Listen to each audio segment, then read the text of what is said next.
For a long time, I guess, people have thought of themselves, humans have thought of themselves as being on the outside of nature, kind of looking in. You know, dictating how we use nature, using it as we see fit, but always kind of a, hands-off approach.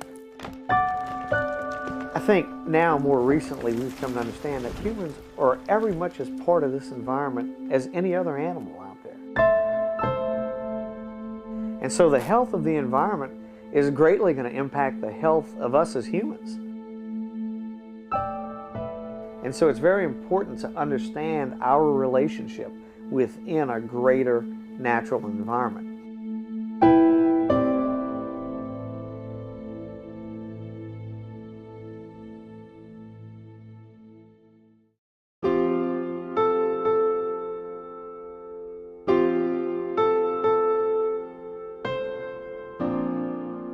I'm fascinated by culture and history of people. And so being from French descent, French and Italian descent here in Louisiana, I really understand that.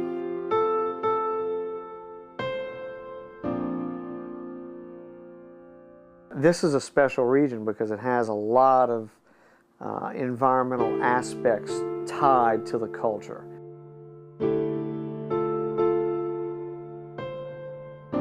The original explorers that came here, the indigenous people that were here before that, how the swamp has changed over time, sort of permeates along with the people changing to match those changes in environment. And this region and this environment has a great story to tell. It's a story about environmental change and human adaptability and impacts from humans onto the environment and vice versa. And it's a story that should be told and should be heard to all of us that live in this state and in this region.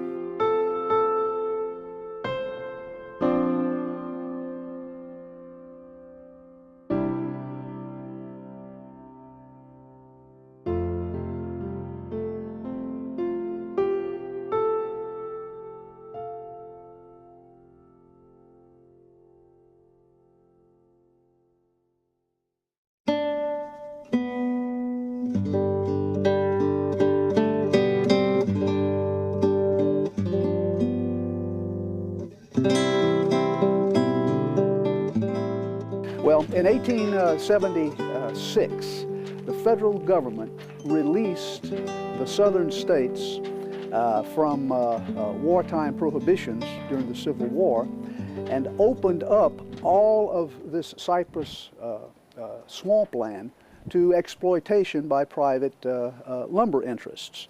And really from the 1870s through the 1890s, thousands and thousands of acres of this virgin cypress was purchased, usually from anywhere from 50 cents to $2 an acre by northern lumber interests.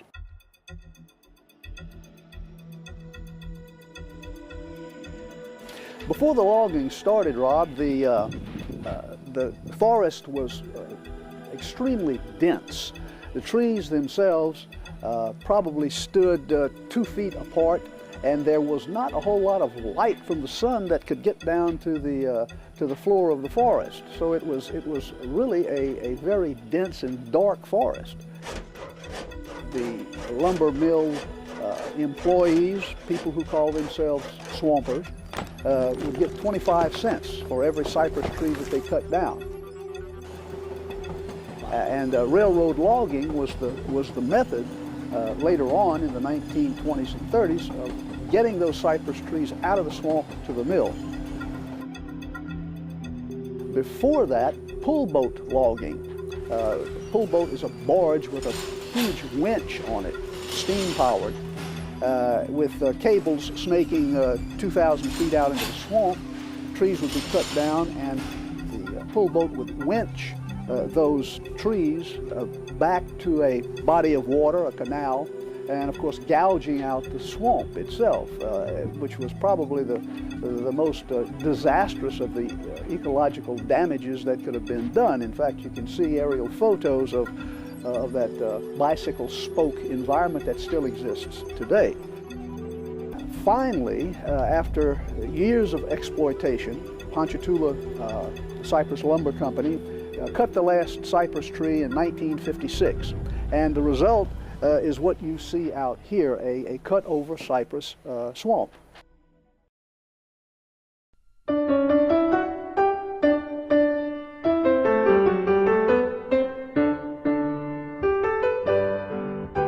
The site of Turtle Cove was once owned by the Salmon Brick and Lumber Company.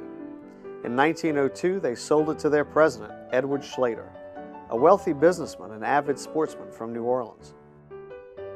In 1908, Schlater began construction of a house on that site, and after about 3 years, he had himself the grandest hunting lodge in the whole Manchac region. And he used it to entertain the rich and powerful for the next 25 or so years.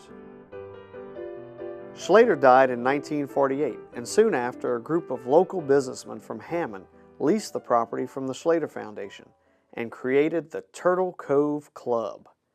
They used it for hunting, fishing, water sports, weekend retreats, and social events, until 1975, when the property was sold to the state of Louisiana, which still owns it today.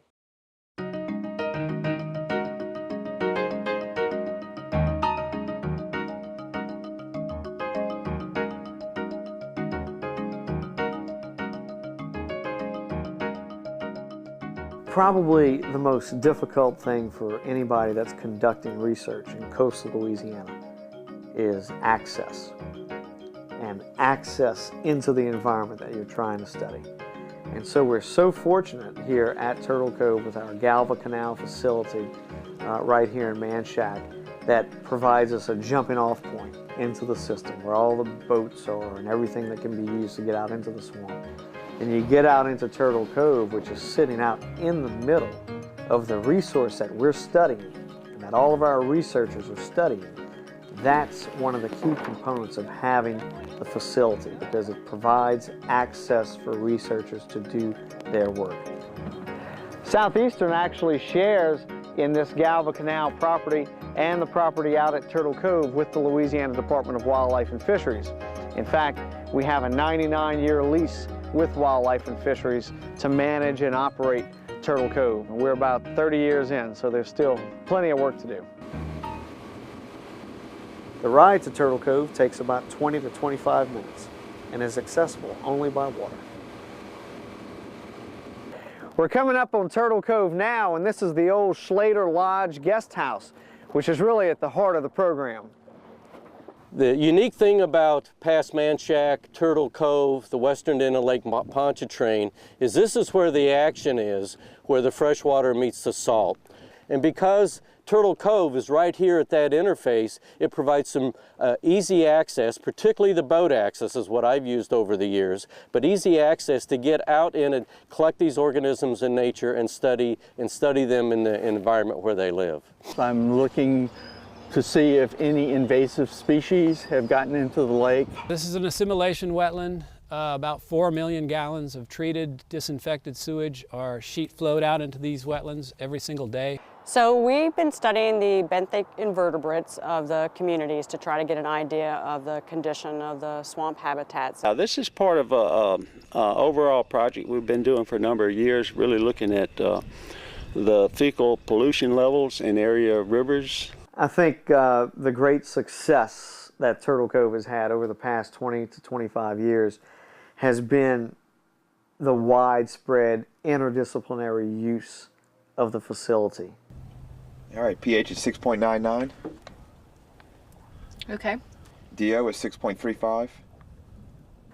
So not only do we have our main users, the biology department at Southeastern, doing all the wetland ecology work and cypress restoration studies that they've done, but we also have the chemistry physics department doing work out here.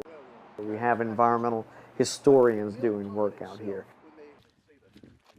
We have educators leading education workshops out at Turtle Cove. We even have the arts and the business school coming out on field trips.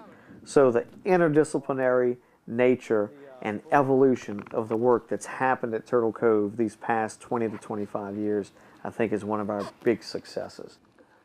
Another success has been the restoration program that we've had. We've actually built land out in areas of Tangipahoa and St. John Parish with the marsh restoration work that we've done over the past 16 or 17 years. We even get support from local businesses. For instance, Lowe's and Hammond and Middendorf's and Manchac provide help on our restoration project by allowing their properties to be used as collection points for discarded Christmas trees.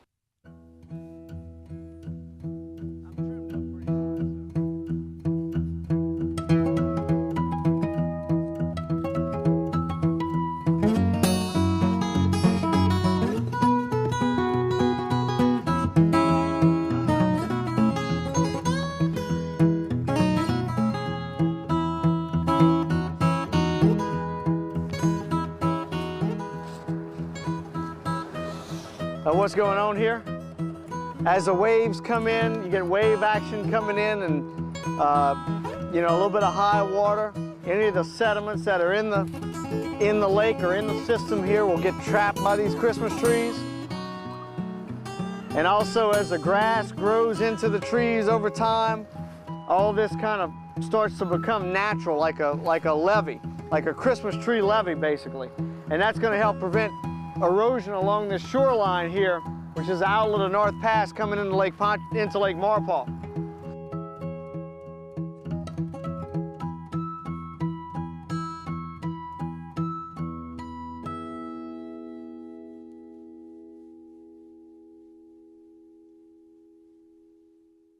Try to envision this.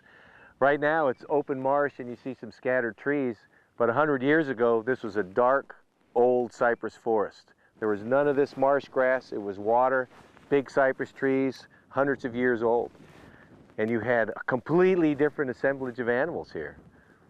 And then logging. Cypress wood is worth a lot of money, and they came through here and logged this whole area. And so you see the scars. You see stumps of cypress trees around. That's all old leftover logging. The education component of Turtle Cove is really all about university education. And so we bring lots of classes from Southeastern and other universities, but mostly Southeastern, out to Turtle Cove and out into the system where we learn more about the socioeconomic and natural sciences of the area. Students get to have hands-on experiences in the marsh, in the swamps, doing water quality monitoring and sampling, learning about wetland vegetation identification. The diversity of reptiles and amphibians in this marsh environment is incredible, and so here we have a station that's right in the middle of it, and we can come out and go down the boardwalk and see all these different species interacting in front of us. And so it's a really special environment that is part of the university, and so you can come out here whenever you need to get the sort of training and to get that excitement about what you're doing, field research. So what happens when you put salt into water? What does that do to the water? It makes salt water. It mixes. It mixes, but what does that do to the density of the water? It makes it heavy. It makes it heavy. So another big success has been the education outreach program. We are so well known throughout this region of being able to lead K through 12 and other community groups out to Turtle Cove and out into the Manchac wetlands here on field trips in a way that helps provide all of those people with hands-on knowledge and education about the environmental system that they live in.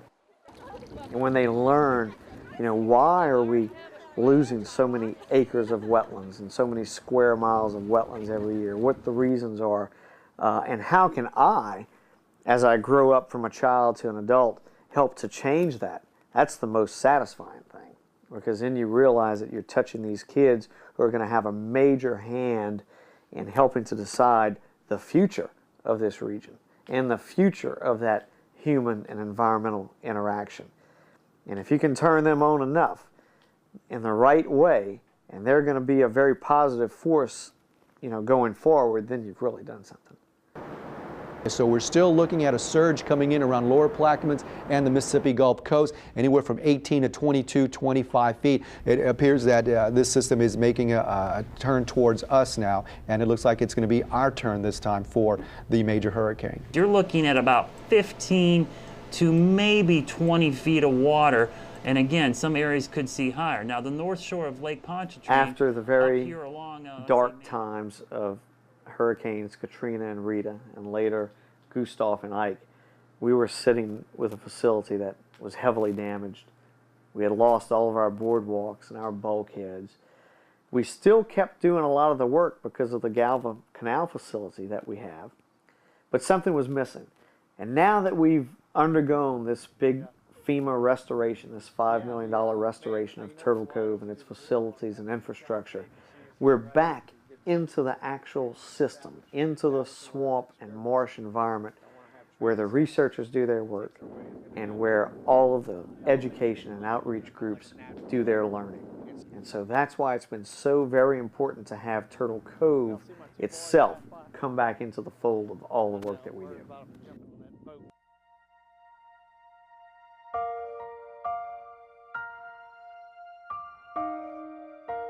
All the research and education work that's done at Turtle Cove makes all of us more informed.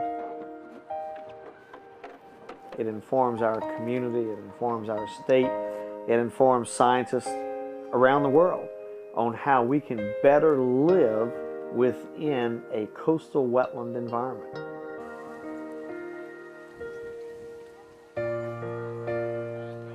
And probably most importantly, it's all about the future education of our children,